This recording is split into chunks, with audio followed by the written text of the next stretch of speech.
Hello, thank you for joining our session today. My name is Eric Trower. I'm a member of the marketing team at SICK.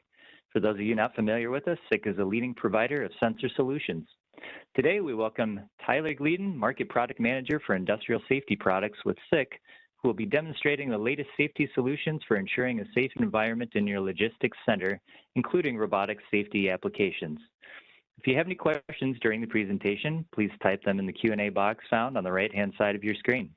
We'll take time at the end of the presentation to address as many questions as time allows.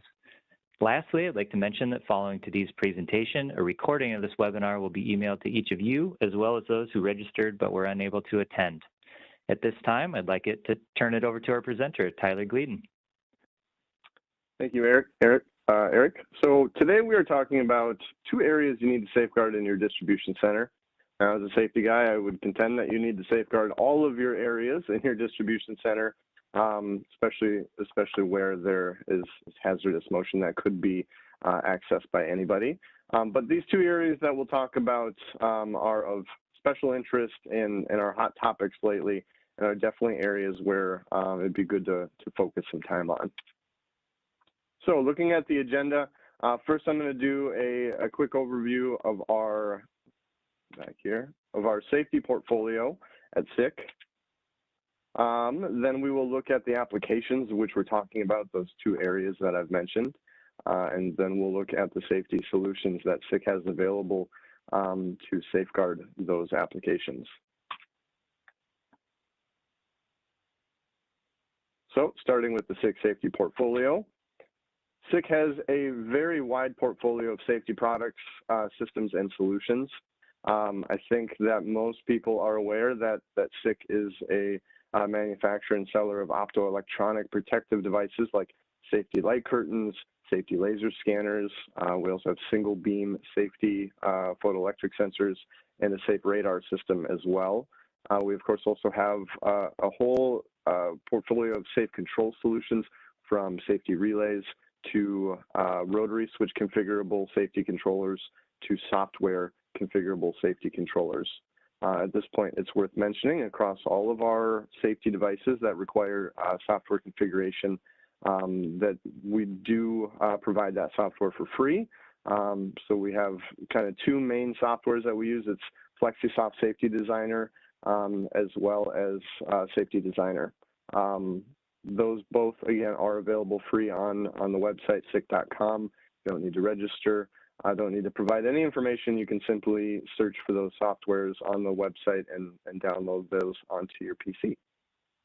We also have a portfolio of safety encoders, both absolute and incremental, and of course have non-safe, just standard encoders as well. Safety switches, something that we've been selling for quite a while, but I would say in the last few years have really built up our portfolio of safety switches, especially in the non-contact area. So magnetic read switches, RFID-based safety switches, magnetic locking switches, inductive safety switches, but we also have some really good locking devices as well. And then safety systems, this is something that's a little bit newer to our portfolio. This is a combination of hardware and software to safeguard certain types of applications, and this is something that we'll talk a little bit more about later in the presentation. And then lastly, safety software. So we do have various software packages. So again, the software that's required to configure said products is free, but we do have other pieces of software that are available for sale, things like safety laser scanner visualization, safety machine analytics, things like that. So we do have software packages that are meant to take signals from your safe and non-safe devices, be able to visualize some of that stuff, as well as get some analytics out of those safety systems. And then, as kind of tying all of that together, we do have safety services and solutions available from SICK as well. So we're not only able to provide you with the components necessary to safeguard your machines or provide you with systems for specific applications, but SICK is actually able to come in and do an entire safety project for you front to back. So you can see here, we can go from starting at the risk assessment, create a safety concept, do a full-blown engineering design of this includes your the CAD design as far as mounting, product selection, schematics, everything that would be necessary to create a safety system for a machine. Then we're also able to perform the installation, commissioning, do that validation and verification as well. But it's important to note that if you want to partner with SICK for safety services, it is not necessary to go through this entire process. So absolutely, we can work with you, and we're flexible on this. There are many companies that we work with and do only validations. So they do their own risk assessments and hire somebody else to do installation, and then have SICK come in as a third party and validate per a validation plan that they've created. Or there are many people that we work with and just do a risk assessment or just do a risk assessment and safety concept. And they say, okay, that's great. I have what I need. I can do the rest from here. So it's kind of an a la carte type of deal, again, or we can just take it all out of your hands and do a full project. Okay, so application overview. What are the those particular applications that we're talking about? What are those two areas that you need to safeguard? One, robot cells. This is an application that has been prevalent for quite a while, but is becoming increasingly more prevalent. We're seeing many plants and distribution centers, warehouse centers that are adding more and more robotics, or going from a typical type of industrial robot cell that's completely fenced in and is using trapped key door lock solutions, to reducing fencing. Either one side of a fence is open, like you see in the left picture here, or the just complete fenceless type of operation. So we're talking about cooperative and collaborative types of robot applications. And in distribution centers, particularly looking at palletizing, depalletizing, item sorter loading, as well as robot picking. So there's a lot of different areas in distribution centers that will find robots. And robots are even collaborative and cooperative robots tend to need safety. You'll talk to people who say, hey, I have this collaborative robot. If it hits my arm or my chest, it only exerts a certain force. This is safe. But per the standards, no amount of force to the head is acceptable. So if a robot is working at a certain height, there needs to be some other sort of safety measures taken, as well as depends on the end effector of the robot or the workpiece. So if the end effector is sharp and has the potential to cut or scratch somebody or pinch somebody, or if the workpiece is sharp, then in those cases also some sort of ancillary safety is needed, in addition to the safety measures that are already internal to the robot system. And then the other area, the other application would be mobile vehicles. So AGVs, AGCs, but particularly AMRs, or autonomous mobile robots. We're seeing more and more of these, especially in distribution centers, where we are taking material and transferring it from one part of the center to another, or doing picking support, where an AGC or an AMR will go pick material or pick goods and bring it to more of a robot pick and place location. Then will ultimately flow into packaging, palletizing type of application. So a lot of times these AMRs and the stationary robots, they're actually working together. Okay, great. So what type of safety solutions does SICK have for these applications? Again, first we're gonna focus on these robot safety solutions. So again, here's another example of a robot doing palletizing. Again, you can see we have a hybrid of fencing as well as open area here for a person to freely walk in. So again, surprising to probably absolutely nobody is SICK can sell you individual components. We are a quote unquote widget seller. So if you know that you need safety light curtains or a safety laser scanner and you need controls or whatever it may be, of course we have those things for you to purchase and to integrate yourself. We do have a lot of customers that we work with that know exactly what they want and how they need to implement it, and that's great.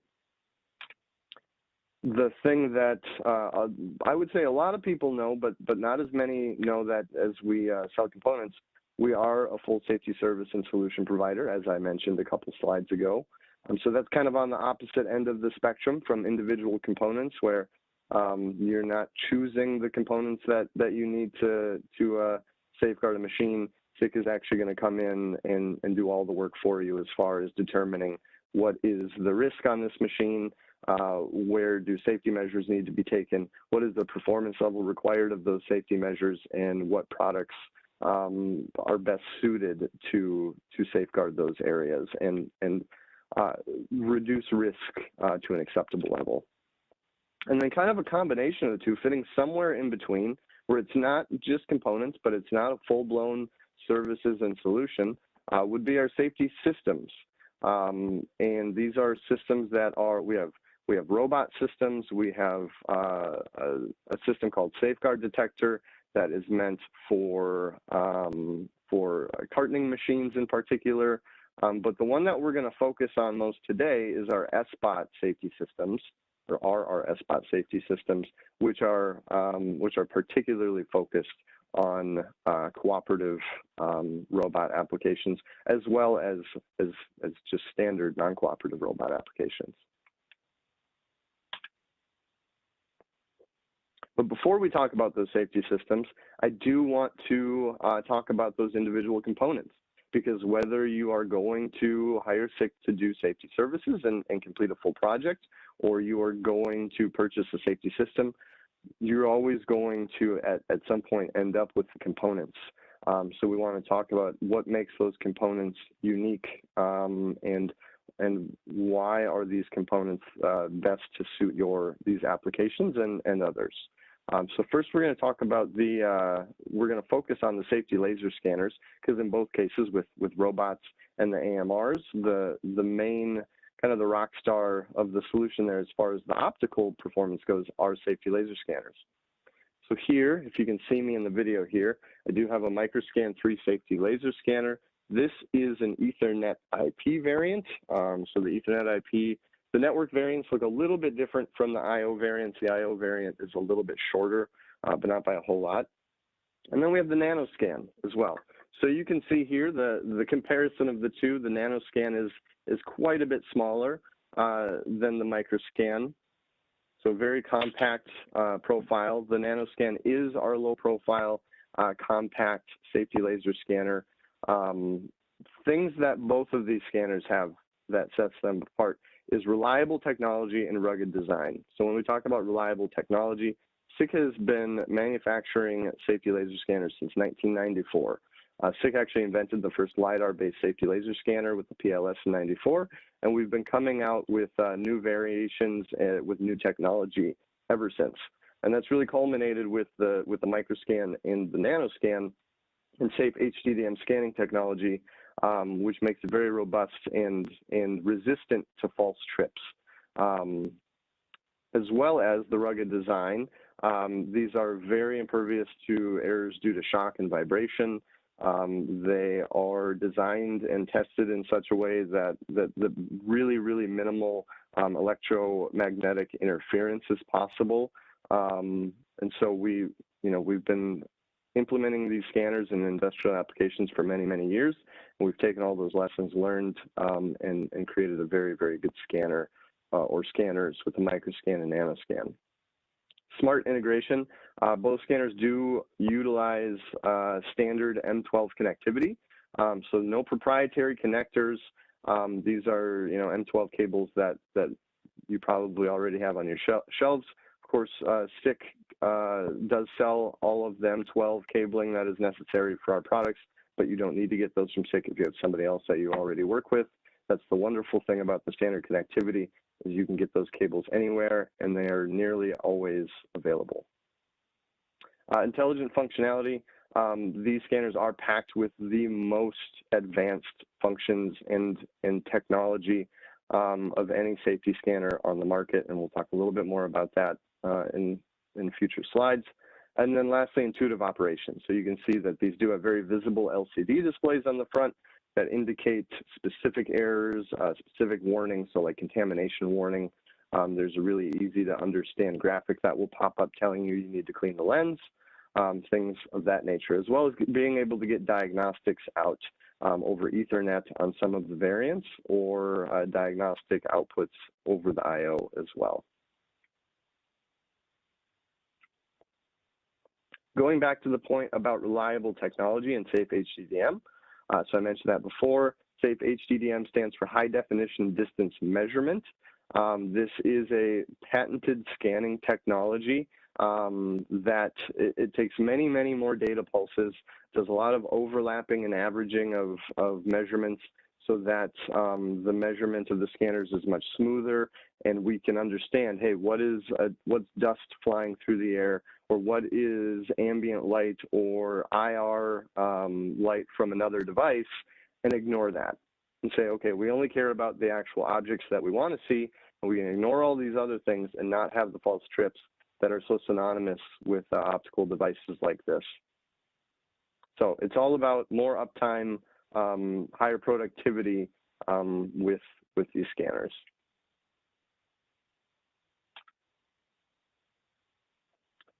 And then going back to the smart integration part, talking about the Microscan 3 in particular, this is a huge benefit in that we have a lot of different variants to be able to integrate into different control systems.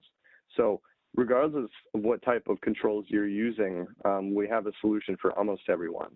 So of course we have our classic integration via just hardwired digital I/O, which would be with the Microscan Core I/O or the upcoming Microscan 3 Pro I/O, which will be launched later this year. So if you have a safety relay, or you're using a safety controller that does not have any sort of safe networking communication capabilities, then the I/O version is a great option for that. But if you're using something like a Siemens safety PLC that talks Profinet ProfiSafe, or an Allen Bradley safety PLC that talks Ethernet IP SIP safety, or Backoff PLC that talks safety over EtherCAT, we have specific variants for each one of those, and those will integrate directly with those safety PLCs and be able to speak that language without using up any of the I/O that's on the safety PLC. And then lastly, but certainly not least, we have Microscan 3 FE Pro variant. FE Pro, EFI stands for Enhanced Function Interface. This is a SICK proprietary safe network communication that is actually based on Ethernet IP SIP safety. So in the cases that you want all the benefits of that safe networking, but you don't have one of these safety PLCs that speaks one of those languages, you can use the SICK FlexiSoft safety controller and integrate an FE Pro gateway with a Microscan 3 FE Pro safety laser scanner.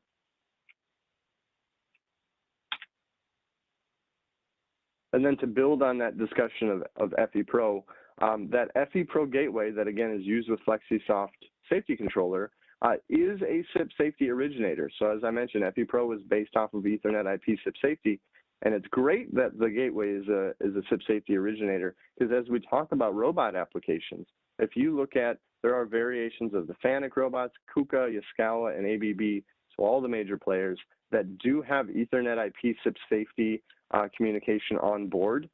But in order to enable that communication and be able to send all of your safe data to the robot and talk back and forth, have the robot talk to the controller and the scanner as well, there needs to be a SIP safety originator somewhere in that architecture. And one of the main SIP safety originators that we typically see out there is an Allen Bradley safety PLC, which does a perfect job, but it's much more costly than a FlexiSoft safety controller. So the PLC itself is much higher cost, and then of course the licensing for the software is a much higher cost. Where again with FlexiSoft, the hardware is lower cost and the software is free. So we are able to enable this communication, the SIP safety communication with these robots through that FE Pro gateway. That can eliminate a lot of the hardware in your cabinet. So you can reduce cabinet size. You obviously have a lot lower hardware costs. You can be, eliminating again some of the safety PLCs and the relays and the drives that are in there that would typically have to communicate all of that data to the robot. So now moving from the component level to the safety system level, what are these safety systems? So as I mentioned before, they are a combination of our SICK components, which we were just talking about, as well as configuration software, as well as some other software like CAD software, ePlan macros, and validation plan, as well as application know-how and description. So there's really, it's the components that you need to safeguard certain applications, combined with the configuration software. So the software is already pre-done to a certain level. Of course, every application is slightly different. So there are various things in the software that you need to finish, but that is all laid out specifically both in the software and in the operation manual. So you know exactly what are the things that I need to do to finish this program and get my application up and running. And this includes wiring diagrams, so all the schematics are included as well.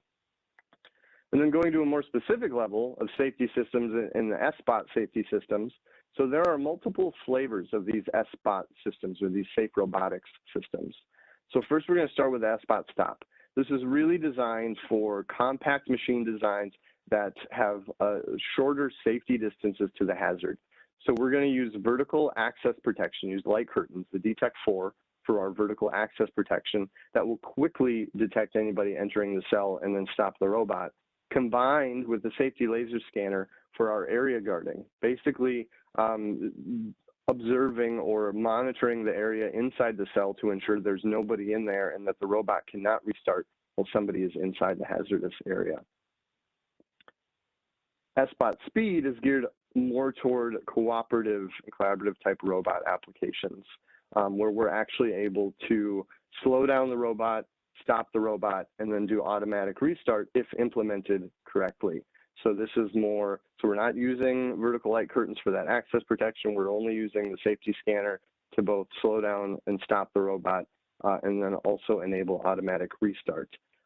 And what's great is we do have multiple variations of this as well, where we have generic version, where it doesn't matter what type of robot you have. But we also have manufacturer-specific versions. So if you have a certain type of UR robot or FANUC robot, KUKA or Yaskawa robot, we have variants that are specific to those robot manufacturers, and we give as much information as possible on how to integrate the system with that specific robot. And there's even information about how to set up our communication with those robot controllers. So it really takes you about as far as you absolutely can go as far as how to integrate this system and get everything up and running.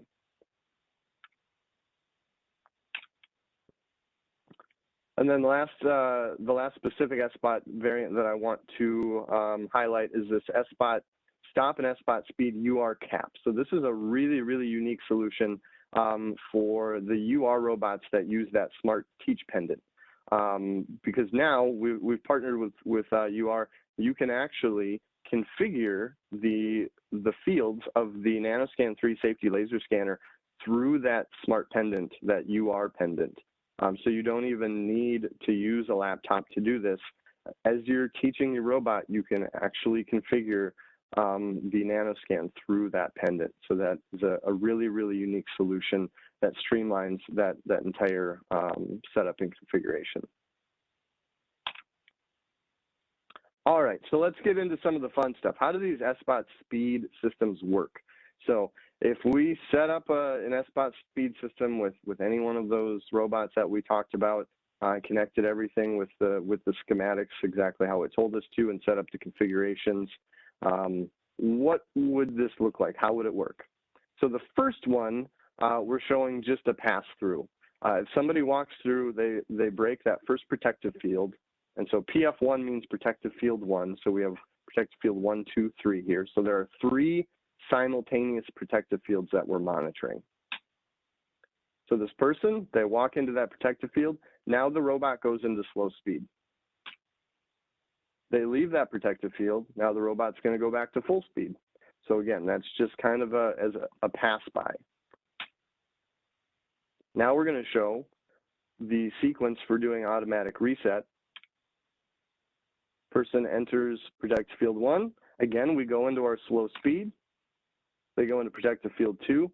this is going to initiate a stop of the robot. And then as long as we see the right sequence, that person, they came in protective field 1, then 2, now we'll see them leave protective field 2, and then leave protective field 1, that will allow the robot then to start back up and go to full speed. If they would have stopped in protective field 1 while leaving, the robot would have went back into slow speed, and then once they exit protective field 1, back to full speed again. Okay, great, but what if 2 people enter the cell?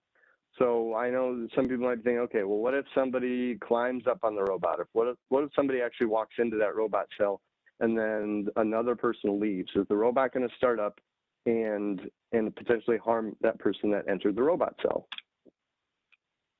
Okay, so both of these people walked in.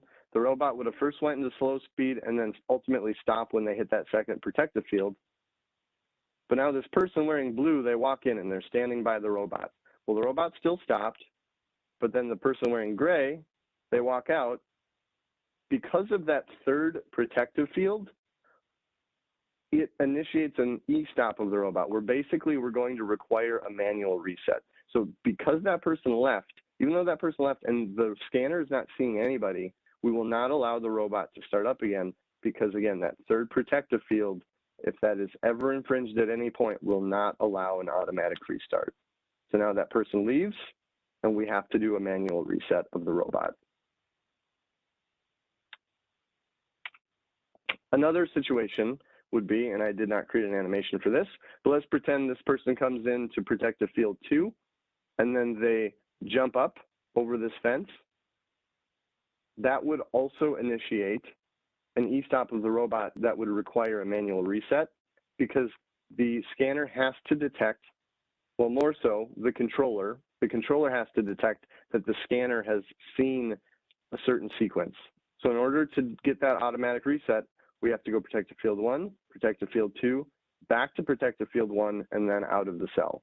Any other sequence, whether it's field 1, field 2 disappear, or it's field 1, field 2, field 3, that will always require a manual reset of the robot. There is a way to do this same operation with only 2 protective fields. So we could eliminate the third protective field, but that can only be done if, one, it is guaranteed that somebody cannot enter the robot cell like they can here. So this would have to be completely, there'd have to be a door or some way to ensure that somebody could not enter that cell. And 2, that only one person has access to the cell. So if at any point you have 2 people have the ability to walk into the cell at the same time, then we always require that third protective field in order to enable this automatic reset. You could, of course, always set this up to be manual reset as well. Those are changes that can be made within the software. So now we're going to look at what solutions do we have for autonomous mobile robots, or really AGVs, AGCs in general. So again, we're going to go back to our handy dandy microscan and our nanoscan here. One thing that makes these, well, there are multiple things, but one thing that makes these scanners great for these mobile applications is these have actually been designed for mobile applications. In the past, when we had our previous or our legacy versions of our safety scanners, it wasn't always, in mind that, hey, these will be used on mobile vehicles. Well, now we know that is a huge area for people, and so we have designed these with that in mind. So you not only get your safety tasks out of these scanners, but you also get data that enables navigation. And we give that to you in a very easy way to pull that information out of the scanner and connect that to a localization system and ultimately a navigation system. So looking at the safety part of it, what makes these scanners so well suited for mobile applications? With our Pro variants, you get up to 128 field sets and monitoring cases that you can switch between. So 128 fields as well as field sets that you can switch between. And that really enables a lot of flexibility as far as the vehicle's turning left. We no longer just have to look straight, left, straight, right. We can actually have a more granular view where we might want to slice that up and have different angles. So as the vehicle is turning, maybe at a shorter radius, we can look just a little bit to the left. Or if it's a hard left, we look all the way to the left. Of course, as a vehicle goes faster or slower, we want to change those fields to look out further when it's going faster, or bring those fields in shorter when it's going slower. Now when you start to talk about, okay, what is the braking capabilities of the vehicle when there's a heavier load on it? So now we have to look out further yet. So you bring in all these different variables, and you can see that the number of fields and field sets that you need really start to add up. So the fact that we have 128 of those available to us really enables a lot more flexibility in these applications. And then we talked about up to 8 simultaneous protective fields with those network variants. So it's not only anymore that we have a protective field that stops the vehicle. That's how it always has been in the past. Or at best, we have one field that slows down the vehicle and one field that stops it. Now, with 8 safety-rated fields that have their own distinct safe output over the network, we can do 90% speed, 80%, 70, 60, 50, down to a stop. So we can really create those smooth stops so it's not so either fast, slow stop. We can start to segment that out and create a much smoother operation of the vehicle. In the end, that's just going to lead to higher productivity of the vehicle and again, a lot less wasted time with that movement and motion of the vehicle. I mentioned the ability to do 2-in-1 safety and navigation in one device. So we talked about Safe HDDM earlier in the presentation. That also, in addition to giving you more robust performance against false trips, it gives you a lot more precise and higher quality measurement data for doing localization and navigation.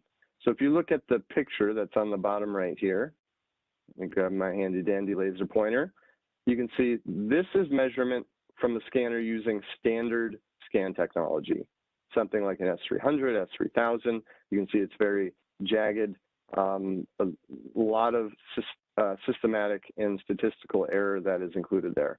When we look at measurement data from something like a microscan or nanoscan, you can see how much more precise and smooth that measurement is. And so that allows the vehicle to get much closer to objects because we don't have to have that standoff due to that measurement error. And it just allows much more precise navigation overall of the vehicle.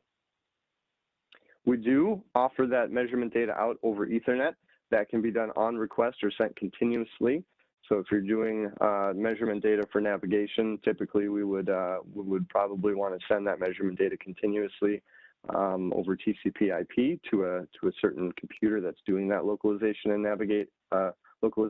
navigation. We are also able to get reflector recognition and RSSI values from that data. So if you're using reflectors for navigation, that information can be taken from the scanners as well. And we do, with the 9-meter variant of the microscan, get up to 64 meters of measurement range. We also have, lastly on this point, ROS drivers available, or robot operating system drivers, that really makes it easier to use the data from the scanners and implement that data into the robot operating systems. So I've talked a little bit about localization and navigation. So I just want to touch on exactly what that is. So when we talk about contour navigation and using that measurement data, so we'll kind of work left to right here. You can see, so the sensor obviously is providing this data. It will take that reading from what it's seeing and overlay that with a map that's been loaded into the system to be able to tell the vehicle where it is. So it'll say, okay, this is what I'm seeing. I know this matches up with this preloaded map, so now I know exactly where I am. And then that knowing exactly where I am can then be fed into the navigation computer to say, okay, this is the optimal path to get where I'm going. So here's kind of what that would look like. We have the measurement data from the sensor here.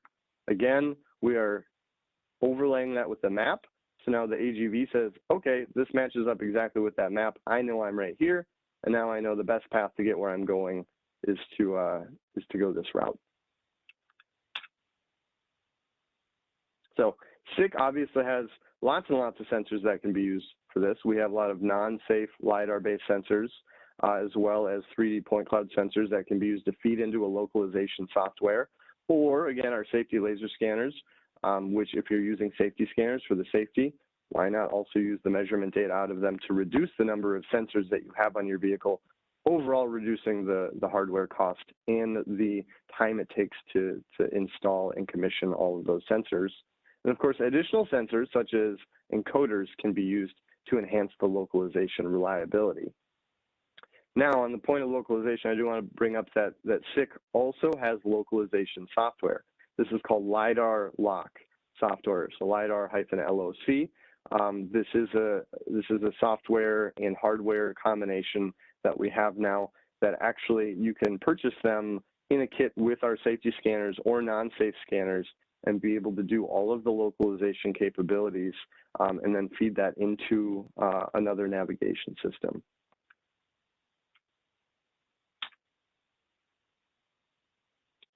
So now I just want to talk about doing a system approach to safety versus doing just individual components.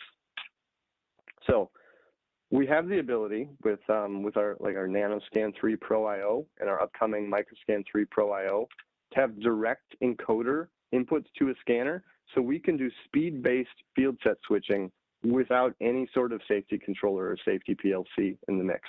We take those encoders tied directly back to the safety laser scanner, and then we can set up speed ranges to know, okay, if I'm going this certain speed, we'll be in this field set. As I speed up and I make it into the next speed range, we will extend our field set out to look further.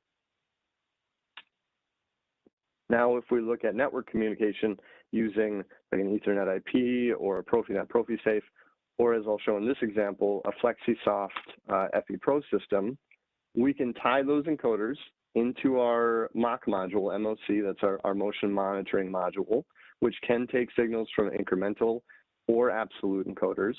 And you can do this with either safe or non-safe encoders as well. If you're using non-safe, that's when we would recommend that you use two non-safe encoders so you have that comparison between the two so that no single failure could lead to an unsafe situation. And then our microscans tied into the FE Pro gateway. And we can have up to 6 microscans on one FE Pro gateway. The microscans actually have an Ethernet switch built into the system plug. And so it doesn't matter how you do this. You can take all the microscans back to an Ethernet switch and then that switch back to the FE Pro gateway. Or you could have all of the microscans wired in series as they have 2 Ethernet ports on the back. So the topology on how you actually wire those up is completely free. So in this case, all of that encoder information is being taken in and processed by that MOC module in the FlexiSoft safety controller, and then being routed to the safety laser scanners over that FE Pro network communication interface. And then also anything the scanners want to say, whether it's the safety data or non-safe data, that is filtered back to the FE Pro gateway and can be used by FlexiSoft to make decisions as well. I did bring up one point that I want to touch on again. So I mentioned the system plug of the microscan. I should have mentioned this earlier on when we were talking about the individual components. But both the NanoScan and the microscan use a system plug that holds the configuration memory. So if the scanner head is ever damaged to a point where it doesn't work anymore, all you need to do is buy a new scanner head, take out the screws, some Torx screws that are on that system plug, pop it off the scanner head, pop it onto a new scanner head, and you're up and running. No need for any laptop or doing anything with the configuration software, because again, that configuration is saved in the system plug, and then once you put that onto a new scanner head, all of that initialization and commissioning is done internal to the scanner. You don't have to do anything with the laptop. So it's a really nice feature for replacing scanners if ever necessary. And on all of these scanners, the lens is field replaceable. So if that lens is ever damaged or scratched, you can just purchase a replacement lens and do that replacement in the field. All right, so what are some of the advantages of doing these two different approaches? Why, in certain cases, would I want to do the direct inputs, and in other cases, do network communication?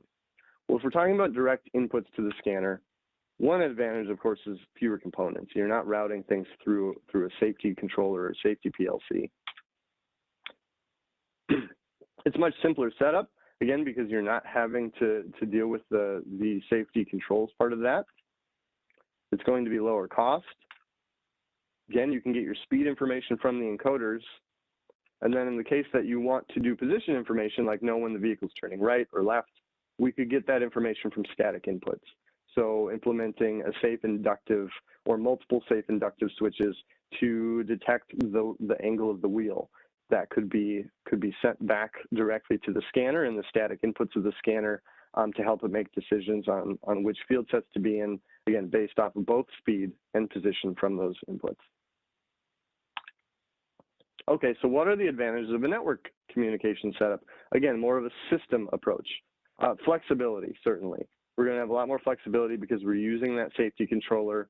We can, bring in multiple different types of signals through the safety controller and communicate that to the scanners. And it just, again, it increases the different things you can do in a vehicle. Cabling, again, because all of that is done over the network, we have just one point of communication. We're not landing individual IOs to a relay or to a safety PLC. So we really are simplifying that cabling situation. And then one of the big ones is centralized access to the data. So you can do your configuration all from one central point, as long as you log in or you have access to the network that the scanners and the safety controller or safety PLC is on. You access all of those devices and do all of your configuration through that one access point. Whereas if you're not doing it over the network, you would have to go and plug into each scanner directly and configure them. Configuration, we just touched on that. It is easier with this system approach because the FlexiSoft, the scanners, everything is all configured through the same interface. So it's not only the same physical interface, but the same software interface. So if we're looking at an FE Pro system, everything is done in Safety Designer. You do all of your controller configuration and your microscan configuration completely seamless and easy to do. Diagnostics, so a person could be sitting up in an office, let's say a maintenance manager, and be able to see what is the status of all my vehicles and what's the status of the safety systems on them. Because that safety system and the scanners are all tapped into the network, you can see the individual diagnostics of every single device that's on that network. And then the MOC module brings a ton of advantages. That MOC module, as I said, brings in those encoder, that speed information, but we can also get safe position, safe direction information from those encoders. That MOC module does a lot of processing of those signals and can set up safe limited speed ranges. So we can say if it goes above a certain speed, we'll go into a slowdown and then a stop. Or in certain situations, you might want to jog the system. Then we can set up a safe limited speed range in that case as well. And then rather than using static inputs for position information, you can actually use an encoder to get position information. So you can put that encoder on the wheels and see the exact angles that they are turning as they do turn. So we're able to relay that again back to the safety scanner and determine what area is the scanner going to look at and care about based on that information routed through FlexiSoft to the scanners. All right, last topic here. So what if I need to take my operations outdoors? In distribution centers, I could see maybe there's multiple distribution centers on one site, and we want to link processes between that. We want to carry material from one building to the next, or maybe it's simply extending processes outdoors, where we have a pallet of goods that is always just right outside these big bay doors, or we have an application that is near large bay doors, and the sensors in that application are subject to outdoor weather. That is where we introduced the Outdoor Scan 3. So this product has been around now for a couple of years, but it is the world's first and still only safety laser scanner rated for outdoor use. We were able to develop this product in accordance with a newer IEC technical specification, which is 62998, to be able to rate this for both indoor and outdoor use. It uses a variation of the safe HDDM scanning technology that has all of the benefits of safe HEDM, but adds in some extra features to be able to filter out rain and snow. It has a fog sight function so that it can better see through fog than a typical scanner. And so we are able to have a high level of reliability and availability outdoors while still being safe. It does have all the same intelligent functions built into it that I just explained with the microscan and nanoscan. So we are able to integrate this into that type of system, have up to eight simultaneous protective fields, 128 fields and monitoring cases, be able to get encoder information through FlexiSoft and implement this in an FE Pro type setup as well. And then this has been designed to optimally work in these outdoor applications as well. Some quick specs on the outdoor scan. These are what we, through many hours, hundreds, maybe thousands of hours of testing, observed is that at the standard settings, we can very reliably work in up to 10 millimeters per hour of rain, which is a pretty strong rainstorm, up to 3 millimeters per hour of snow, which is enough snow to make skiers happy in the winter, over a period of days seeing that much snow, and up to 50 meters of visibility for fog. And to give you an indication of how much fog that is, if visibility drops below 50 meters, they start to cancel flights. So that is quite a bit of fog. Now, certainly the device can work in rain or snow or fog that is worse than those values, but there may be some interruptions of the process. Different things can be done with the configuration to increase the robustness and reduce false trips, like having shorter protective fields. So there's actually a new system that's come out for the outdoor scan. I forget the exact name at the moment, but that will actually, if you implement it, when there is heavy rain or snow or fog, the vehicle will slow down and the outdoor scan will bring in its protective fields and then be able to still work at a slower speed in those environments. And we've seen customers that have implemented this have seen a huge increase in productivity in those applications. Weather Assist, that's what it's called. Outdoor Scan 3 Weather Assist is the system. And then lastly, I just want to remind everybody of our service capabilities again. So again, it's not just coming in and taking over a whole project, but we have many different levels of service that we can provide. And not only doing these safety projects, but we have consultation services. We have things like 24-hour support, different levels of support that you can purchase, retrofit programs. We have a lot of different training programs. So if you are buying some sick products that you don't know how to use, we have different training courses that we have available at all different types of levels too. So it can be something like, an afternoon or an hour-long training, or we have whole day trainings that are hands-on. So it's kind of pick what suits you best. All right, so that is where I will throw it over to Eric and see if there are any questions. Yeah, perfect. Thanks, Tyler. So just a reminder to those on the call, you can enter any questions for Tyler on the right-hand side of your screen in that Q&A section. And we do have a few that have come through here, Tyler. So the first one is application related.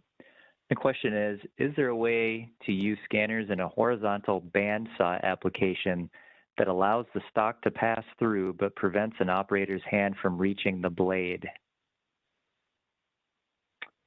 Okay, so horizontal bandsaw application. Okay, so I imagine they're talking about using the scanner vertically. Was that mentioned in there, Eric? It was not. Okay, but yeah, so if you want to pass through, the best option I could think for on that would be using safety light curtains with blanking for the particular size of what is being passed through. Otherwise, The only other way I could see to do that with like scanners would be to have some sort of field set switching situation, whereas the the machine is in that state, you would switch field sets to open up a gap for whatever needs to pass through. And then once that's through, you would switch back to covering up the entire area. But of course, in that case, you would have to ensure that it wouldn't be possible, or it'd be very unlikely for somebody to reach through that gap while that piece was passing through. So that is a bit of a tricky one, but I do think there are some different things that could be implemented there. And just for the individual who asked that question, we will send out an email to everyone with Tyler's information. So if you do have more detail that you'd like to provide him or ask him about that, we can certainly reach him in that manner.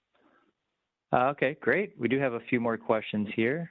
The next one is, in regards to the safety systems, what if I already have the necessary hardware? Is there a way to purchase just the software and schematics that I need to complete the system? Yeah, good question. So we talked about the safety systems before, and that they're a smart combination of components and software, as well as some other sorts of like E-plan drawings and stuff that you get. But there are cases where somebody has the hardware already and find out about the system and says, okay, I would really like that. So we do actually sell the software and all the things that comes with that as a separate part number. So there's two options. You can get the hardware and software kit combo, or purchase the software as its own standalone entity. So yes, very good question. Perfect, okay. Next one is, if I have a safety PLC that works on the same network type as one of the Microscan 3 variants, for example, a GuardLogix PLC that talks Ethernet IP SIP safety, what's the advantage of using the Ethernet IP version of the scanner rather than the IO version? Sure, good question. So with you certainly can use an IO scanner with any safety PLC or safety controller. That's not a problem, but some reasons to look to using the specific Microscan 3 variant that can communicate over that safe network protocol is a lot of things that we talked about in the system approach. Is you're going to reduce your cabling. You're not going to have to land individual wires. So you're going to take up a lot less I/O on that safety PLC. So as we all know, I/O cards on safety PLCs can be quite expensive. And so you're going to be able to completely eliminate any I/O that would have been taken up by the safety scanner. You're going to enable, again, that kind of centralized access for doing configuration and getting diagnostics. You're just going to get a lot more data out of the scanner in a much simpler way than you'd be able to with an I/O device. So I would say I would boil it down to a much more streamlined and simplified type of installation that actually gives you the ability to do a lot more enhanced type of functions. Okay, great. This looks to be our final question, so we'll wrap it up following this one. And that is, what should be the first consideration given to implementing safety systems in a distribution or warehousing facility? Very good question. So there are a couple things I could think of here, but one that jumps out at me is, when we talk about any sort of automation project, we always talk about let's prioritize where our best ROI is going to be. What's going to be the best bang for our buck. We don't want to spend a chunk of our budget on something that's going to bring back a very, very little return on investment. And I would say that's also true in these safety projects as well. But we're not going to look at it as much as a dollars and cents type of thing. I would say we're looking at it more as, what are your most dangerous machines that have the littlest amount of safety on them? So we want to ensure that we're focusing where we're going to reduce the most amount of risk, where people access hazards the most. So I'll just take the example, if you have a palletizer that does have some open hazards and very little safety on it, that does absolutely have the ability to potentially crush, kill, permanently disable somebody. And over here you have a machine where the biggest hazard is a pinch point, right? Somebody might get their finger pinched or the tip of their finger cut off, but not much more. I would absolutely prioritize that palletizer. Usually it's not as black and white as that. There's a lot more gray area. So this actually brings up a good point. SICK has, over the last year, launched a new safety service called Machine Safety Prioritization, where we will actually come in and evaluate the hazards on your machine and compare that with the amount of safety that is on a machine to help you prioritize where should you spend your money and your time in this plant if you only have a certain amount of budget. Like I said at the beginning, it's my preference and probably everybody's preference that you safeguard everything, but that's just not always possible with the world we live in and actually having budgets where we need to prioritize some things. And so then I would say the other prong to that is ensuring that you have a trusted safety partner if you don't have that internal knowledge, because not everybody's going to have the ability to make that evaluation. As I said, SICK has those service capabilities, and we absolutely have the ability to be in lockstep with you every step of the way and be a trusted safety partner. Great. I think that's all the time we have for today. Thanks again, Tyler, for sharing your expertise with us. And for our audience, stay tuned for our upcoming webinars from our Live Insights from the Experts series, which can be found in our newsletter. Thanks and have a great day. All right. Thanks, everyone.